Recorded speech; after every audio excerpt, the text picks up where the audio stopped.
G.I. Joe is the code name of a 1982 toy company advertising media blitz and right-wing indoctrination vehicle made possible by the Reaganomics-fueled deregulation of children's programming, which castrated the FCC's previous attempts to minimize the brainwashing of underdeveloped, imbecilic kids into pressuring their parents to buy things such as little colorful plastic army men. I have much love for this franchise.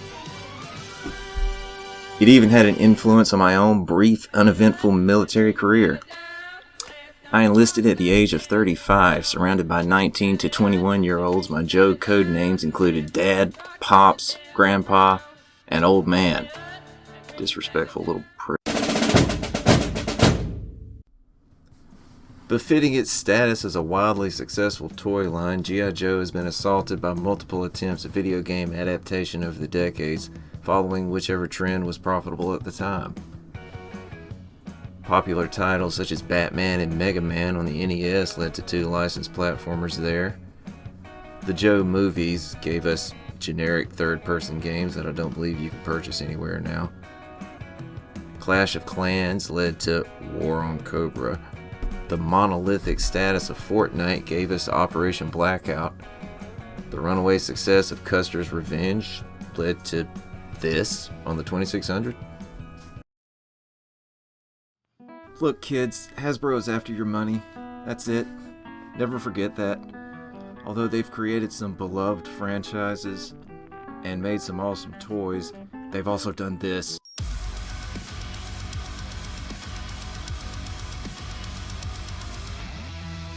And this.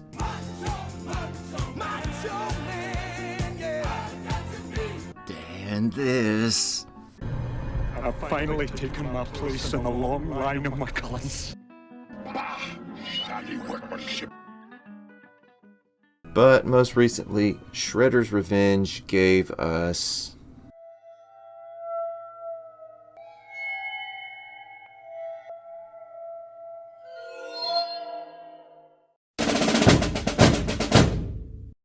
Wrath of Cobra features the now standard Joe video game character roster. The white guy, the black guy, the girl, and the disabled guy. In fact, it's the same character spread from Konami's 1992 arcade game. I love that illustration of Scarlet. In fact, it's the middle 4 characters from the intro splash screen of the original Sunbow Studios miniseries. I missed you, Duke. You certainly did. By that much. Conrad Vanilla Whitebread Hauser. Duke is the worst playable character in this game. Every attack except his special loses out to the other characters. For his special attack, if Duke needs the screen cleared, he does what any self-respecting first sergeant does and orders someone to clear it.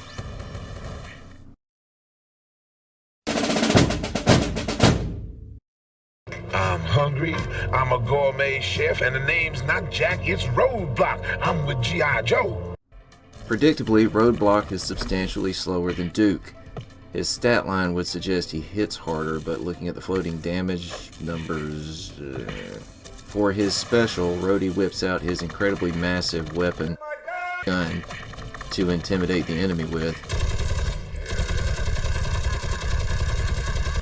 Surprisingly, it doesn't actually perform all that well, possibly a side effect of steroids. Interestingly, Eugene's knockoff GAU is based on his classified figures accessory and not his classic Ma Deuce. Now, Scarlett's my middle name. My full name is Will Scarlett O'Hara. We're from Georgia. Scarlett is a fine character for this game, with middling stats and better speed than most of the boys. And apparently she attended Chun-Li's leg training. Because most of her standard attacks are thick kicks. Somebody please add or mod Lady J into this game.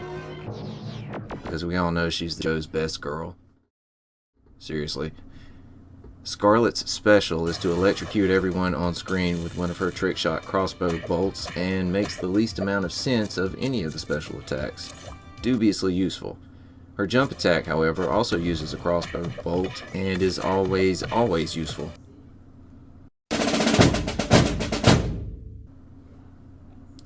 Good old Snake Eyes version 2, complete with 3 grenades across his chest that you can never use, so just like the action figure. Snake Eyes is arguably the best of the game roster because he's the fastest and his katana has better reach than everyone else's fists and Scarlet's legs. Snake Eyes' special attack is cross-dressing. He summons his pet wolf, Timber, with a dog bone. Timber proceeds to dart around the screen and nibble on enemies, doing 50 points of damage a pop. The AI will target him even though he's invincible, taking some heat off of Snake Eyes, but Timber occasionally gets lost or confused. Timber would be 273 in dog years, so I suppose we can cut him some slack. Snake Eyes is no longer functionally a character in this universe. He's the Joe's marketable Deus Ex Machina to be called in whenever a writer needs a situation wrapped up like right now. Him and Storm Shadow were the original two Arishikage, Arish Cage, barcode ninjas. Since then, ninja training is where 40% of new Joe members go after AIT. In the Snake Eyes movie, you can apparently call DoorDash if you want some Arishikage assassins. Oh well.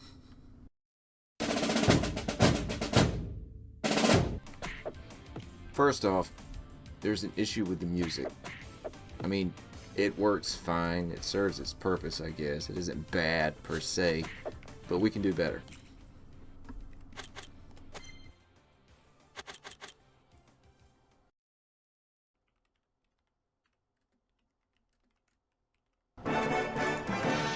There we go. The music suffers from a severe attack at the generics, but if you remove it, you get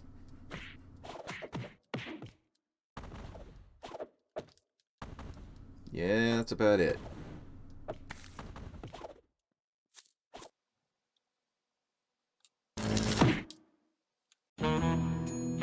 Very good.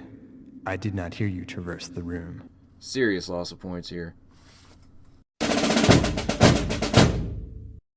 One thing that wasn't adequately signposted at all was the floppy disks.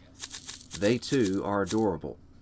Adorable is a word I could slather all over this game. Perhaps my Steam review, which are typically needlessly wordy, will just say adorable, but it's the first word that comes to mind when you see these discs. The second word would be inappropriate. Technically, IBM released the first 720 kilobyte 3.5 inch floppies in 1986, which is when most of the character designs in this game were introduced, but they were nowhere near common. 5 1/4 would have been period correct, but honestly, for the type of household that would be inundated with G.I. Joe merchandise, there was a form of media storage that was utterly ubiquitous, and that is the cassette tape. But that's my pedantry acting up again. The floppies are so cute and provide one of the only sound bites in the game. Shame it doesn't tell you why we are collecting them. There's no UI element, there's no counter on the end-level stats. We scoop up discs just for the satisfying sound and to keep them from cluttering up the floor, I guess. Until I get the message, you have collected enough floppy disks to purchase something from the shop, and then blah blah blah blah blah. And I'm like, shop? What shop? I go back to the main menu, I see no shop. It's actually buried in here. I didn't know it was here, but if you collect enough floppies, you can buy extra game modes, damage mods, and more characters. You fool! This is what I want! Only 2 though, Gung-Ho and Ripcord, which are the characters immediately to the left and right of that cartoon splash screen. For this playthrough, I went with the Joe's first Jarhead. Hey, what's up, Mr. Lafitte? Ho! Pay to win. Gung-Ho comes at Cobra with 2 crayon-eating fists, a China Lake, and a sweet stash. You are my new favorite Joe. This dude out-utility Snake Eyes. His heavy attack is ranged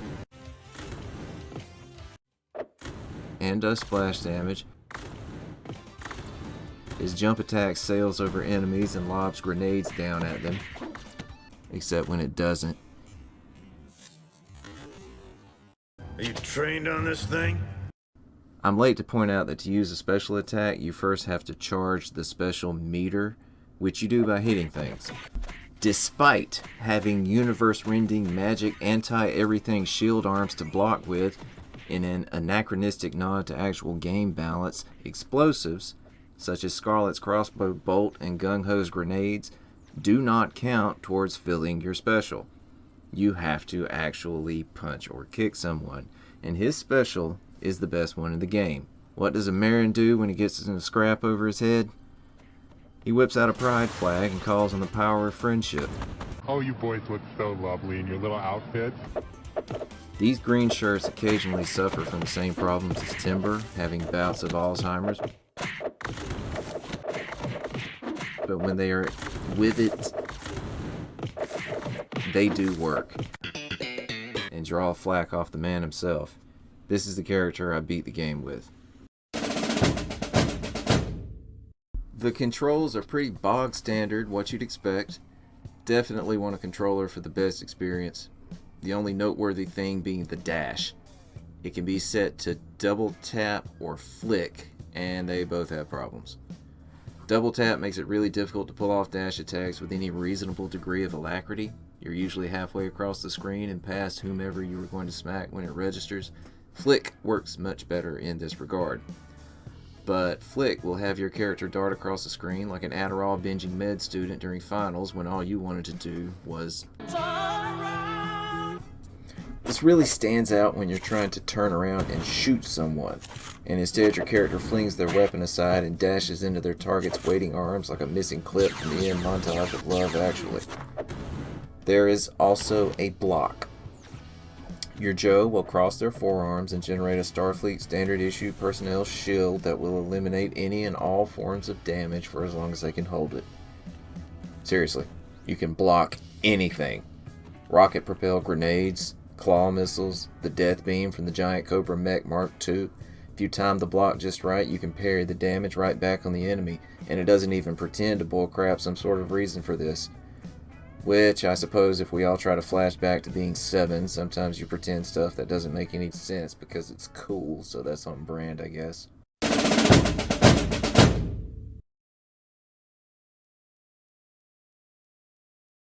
Don't do what the police say. Cobra's in charge now. Look at me. I'm the police now. Now we know. And knowing is half the battle. I actually got a picture with Larry Hama at a convention. His panel was over, and he was desperately trying to leave this crowd of sad nerds who were obsessing over a franchise that he was long since sick of.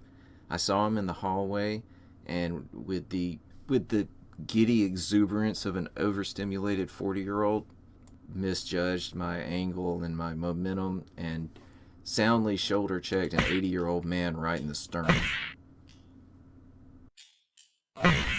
I'm really sorry about that, by the way. He let me snap the pic regardless, but that might have been because he was too winded to protest.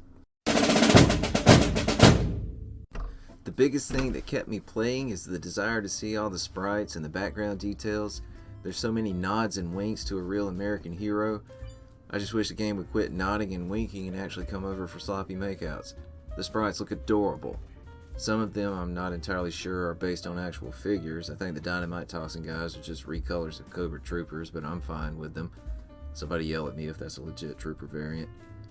These chicks that look like masked Baroness clones who can cloak and are never ever remotely a threat, like they never landed a single hit on me or even tried. I would love to have an action figure of these girls. Custom fodder for sure.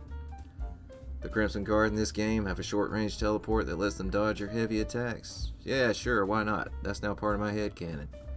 The Crimson Twins are a boss battle, and when you hit one, you hurt the other. It's perfect.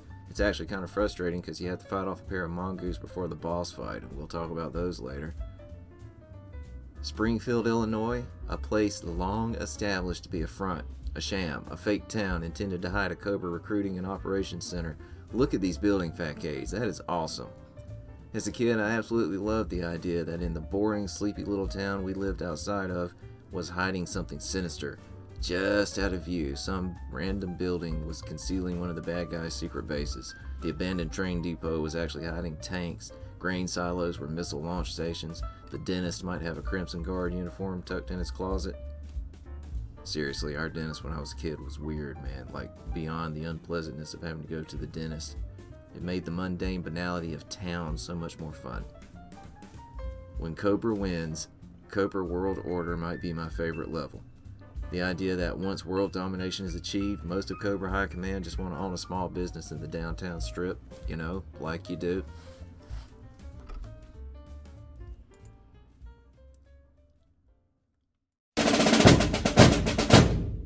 There's a lot. I really wanted to defend this thing as much as possible, but here we are. Cobra troopers are carrying Joe Team standard issue experimental military laser rifles instead of the needlessly scoped grease guns they're supposed to have. 0 out of 10, I'm out. A commonly leveled criticism is it's a bland and repetitive beat 'em up. Now, I'm not remotely a beat 'em up fan, so I would have posited that they all are bland and repetitive, but after a few moments of revisiting Turtles, Wrath of Cobra falls a bit flat. The campaign is linear and short, very limited moveset, difficulty curve is a flat line with occasional spikes. The majority of the enemy types are very straightforward. Throw your character's preferred extremity at them until they die. Some are perplexingly easy, at least on normal. Trouble bubbles go down with a single hit, and you have to square up with their shadow to determine their exact location on the playing field, but okay. The Mongoose, however, is one of the biggest pains in the butt in this game, because the hitty part and the hurty part share pretty much the same hitbox. So if you're using a character with no ranged option, you basically have to trade damage until it dies, or your karma gets bad enough you can no longer reincarnate. Beyond the Mongoose, the most annoying standard enemy will be these guys. Cobra, Ninja, Vipers. In period correct teal, no less. Based on the 25th anniversary reissue figure with the hood, they come in packs, perform BS smoke bomb teleports, and hork commas at you in a spread pattern that is nearly impossible to dodge and clips through what the game would otherwise consider walls. You can block them because all the Joes have Kryptonian forearms, but if you were in the middle of any sort of animation, you won't have time to block. And a pack of them spread across the room can stun lock you into a death. There's lots of Q&A niggles too. On one level, the Cobra bot can fire off screen and the game detects the impact as being in the middle of the screen. It really just feels like they needed more time. It's mediocre. It's a mediocre game. It's Hasbro, once again, forcing some devs to quick grind a copy of something that was successful and then slapping it with a coat of paint designed specifically to appeal to my generation's withering nostalgia centers, cutting through custody drama and mortgages and our increasingly degrading bodies to present us with an overly optimistic glimpse back into our presumably happy childhood. Look, to summarize, I want you guys to buy this game and play this game and talk about this game. If you got the right mindset, it's a fun time, and it's the only way we'll get more Joe games and potentially finally get a really good Joe game. I mean, face it, we are perpetually getting older. The target demographic for this iteration of the franchise is dying off. Kids these days are not going to suddenly about face and turn into Reagan-era action figure fans, and if we keep turning our noses up at digital offerings that come this close to our preferred source material, then our numbers will dwindle and we will never get that really good Joe game we've always dreamed about. So give this thing a chance. The devs clearly had a love for the source material. Do it for them. Do it for me. Yo, Joe.